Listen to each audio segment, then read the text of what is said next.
At 92, Van Johnson, Hollywood's golden boy, revealed a wild night with 8 actors in a single evening.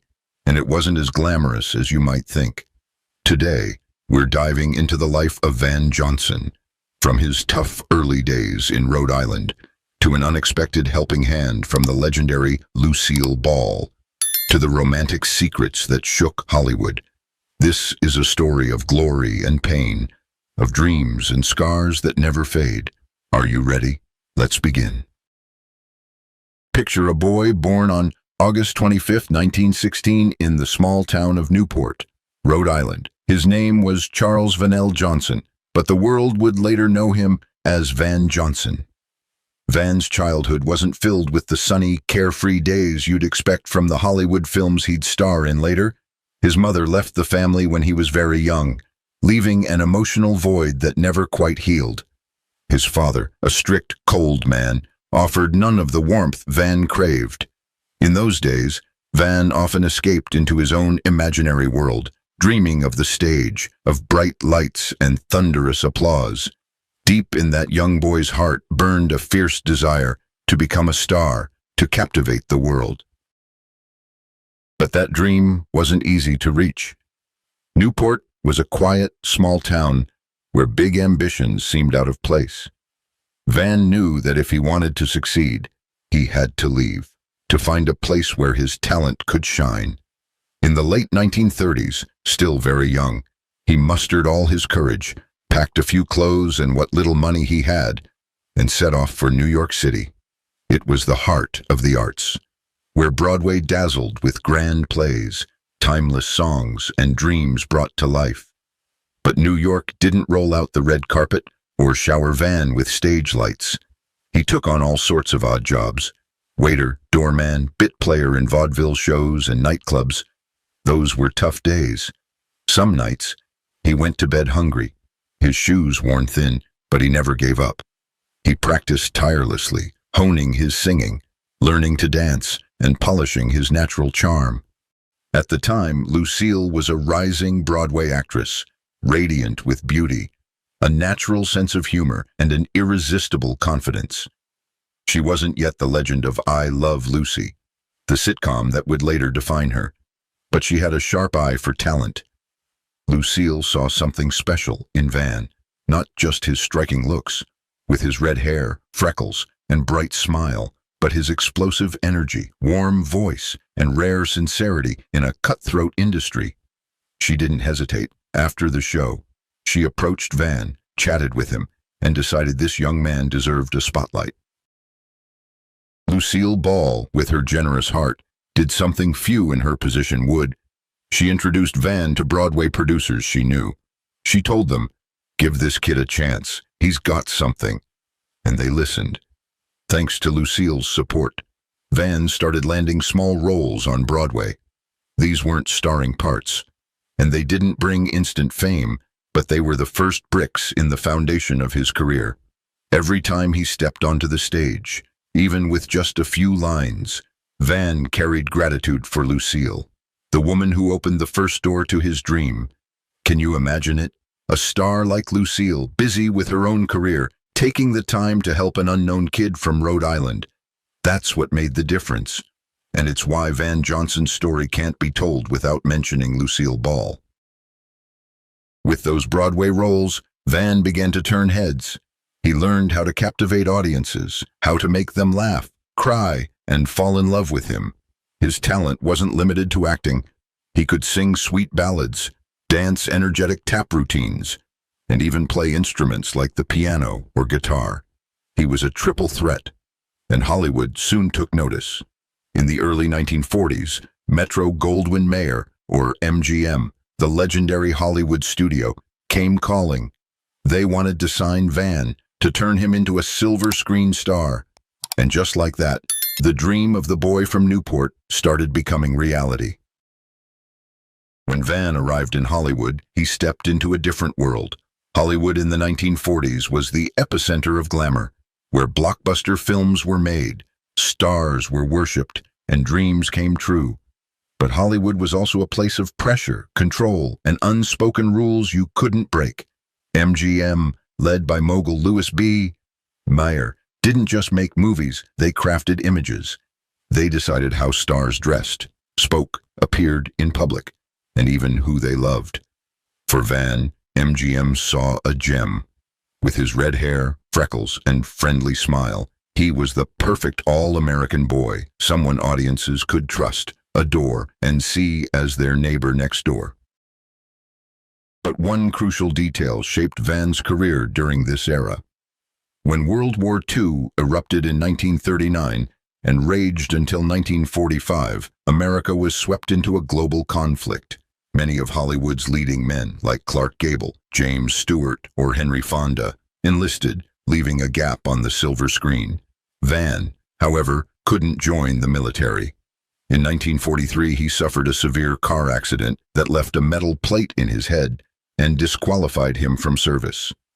That accident, though physically painful, became an unexpected opportunity to shine. While other stars were on the battlefield, Van stayed in Hollywood, becoming a familiar face in MGM's patriotic films. Think of movies like A Guy Named Joe in 1943, 30 Seconds Over Tokyo in 1944, or The Human Comedy, also in 1943. These weren't just box office hits, they were films with deep emotional resonance. During wartime, American audiences needed stories of hope, courage, and unity. Van Johnson, with his wholesome image, radiant smile, and approachable charm, became a symbol of those values. He was a hero on the screen, offering comfort to a nation engulfed in war and loss. Every time he appeared, audiences felt uplifted, reminded that things would be okay. These films not only cemented Van's status as a reliable leading man, but also made him an indelible part of America's wartime memory. But here's the thing, behind that radiant smile was a far more complex man. Van wasn't just the cheerful guy MGM wanted audiences to see. He was an artist with emotional depth, carrying scars from his childhood and the pressures of Hollywood. After World War II ended in 1945, Van set out to prove he was more than a pretty face or a wartime star. He tackled diverse genres, musicals, romantic comedies, intense dramas. One of his most memorable roles was Lieutenant Steve Merrick in The Caine Mutiny in 1944, starring alongside the legendary Humphrey Bogart. In The Caine Mutiny, Van portrayed a morally conflicted naval officer facing tough decisions during wartime. The role demanded not just acting skill, but emotional sensitivity to convey complex feelings. Van delivered, and he did so brilliantly. Critics, who once dismissed him as a commercial star, began to see him differently. Audiences were stunned by the depth he brought. This was the moment Van Johnson proved he wasn't just the boy next door, but a true actor, capable of holding his own against Hollywood's biggest names. Beyond The Caine Mutiny, Van shone in musicals like Brigadoon in 1954, where he starred alongside Gene Kelly. In Brigadoon, he didn't just act, he sang, danced, and showcased his versatility. He could croon tender love songs, tap dance with grace, and play instruments like the piano or guitar. In an era where stars were often pigeonholed, Van was an exception. He was a complete performer, and audiences loved him for it.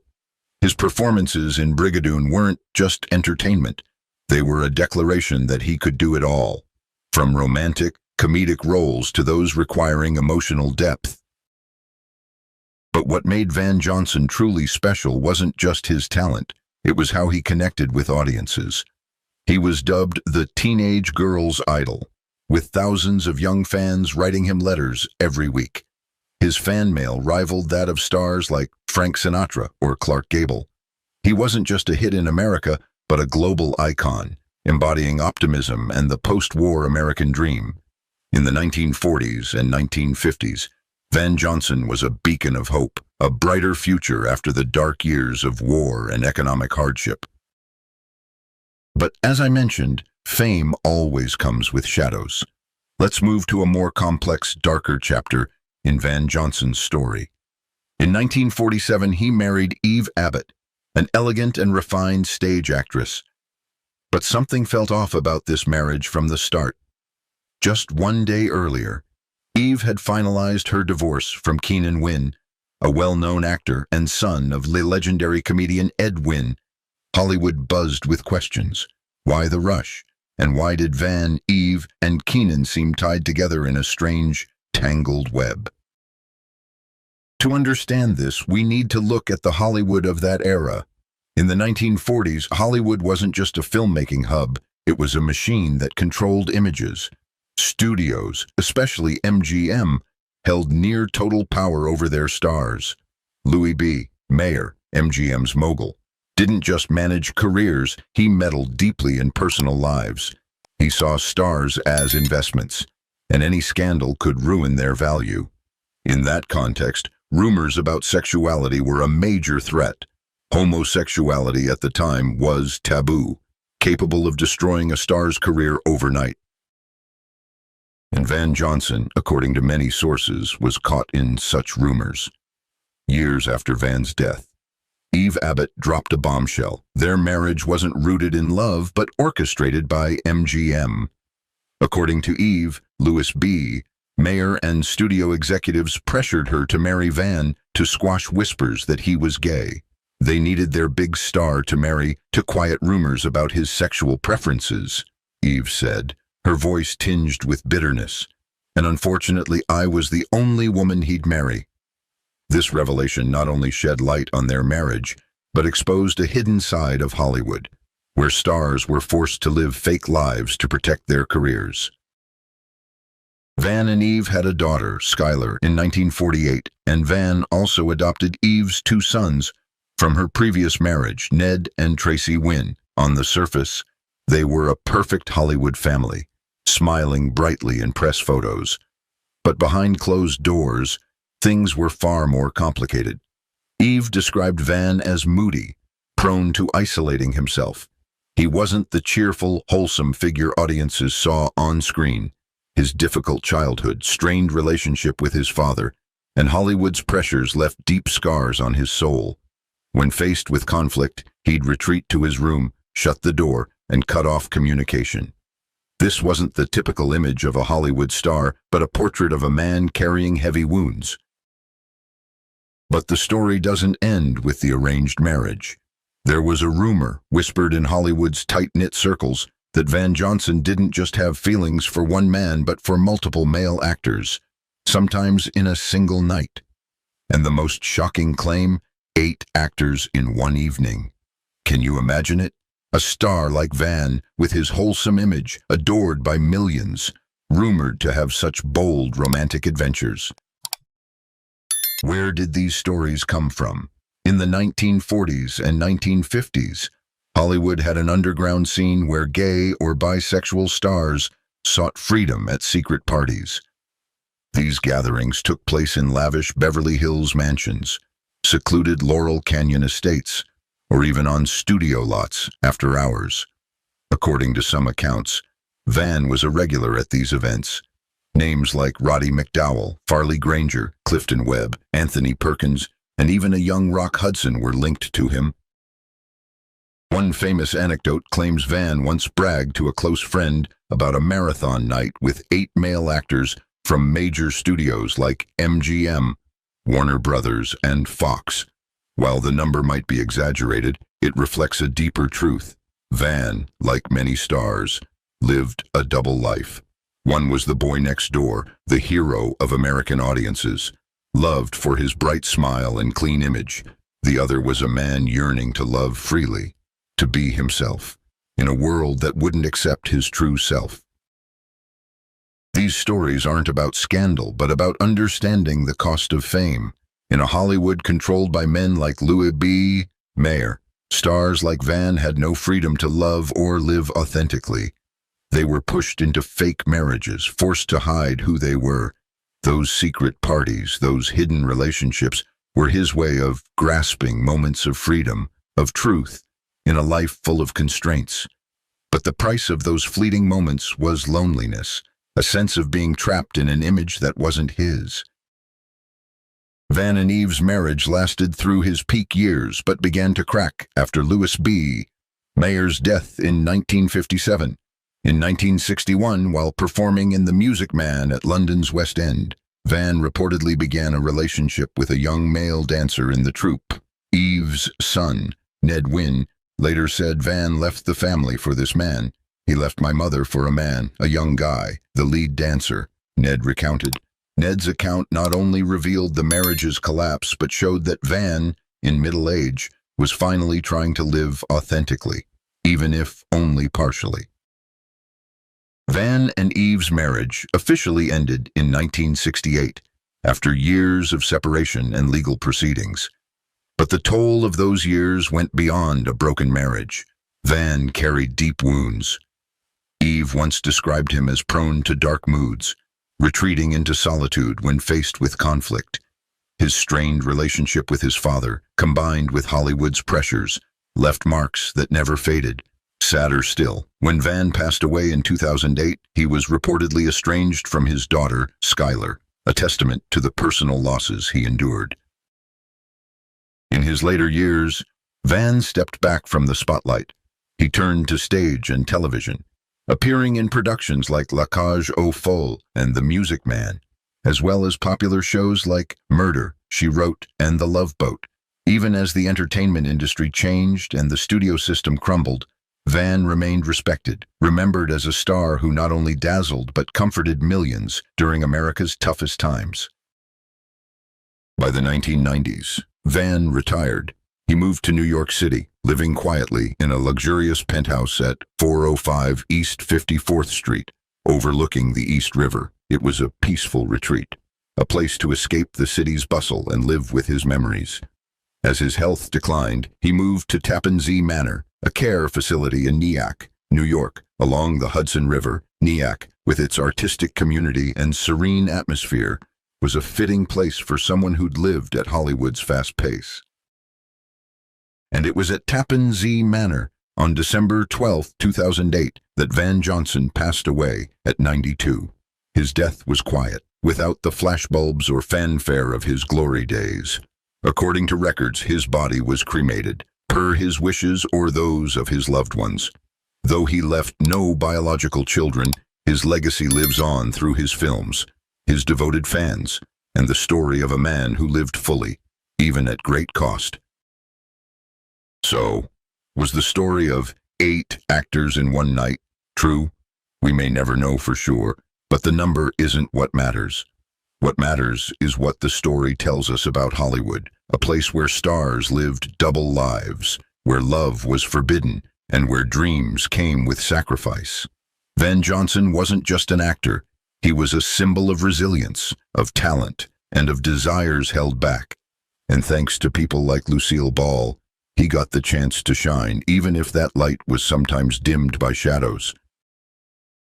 Think of Van Johnson not just as a star, but as a person. He brought joy to millions of fans, but he also battled inner demons in a world that wouldn't let him be himself.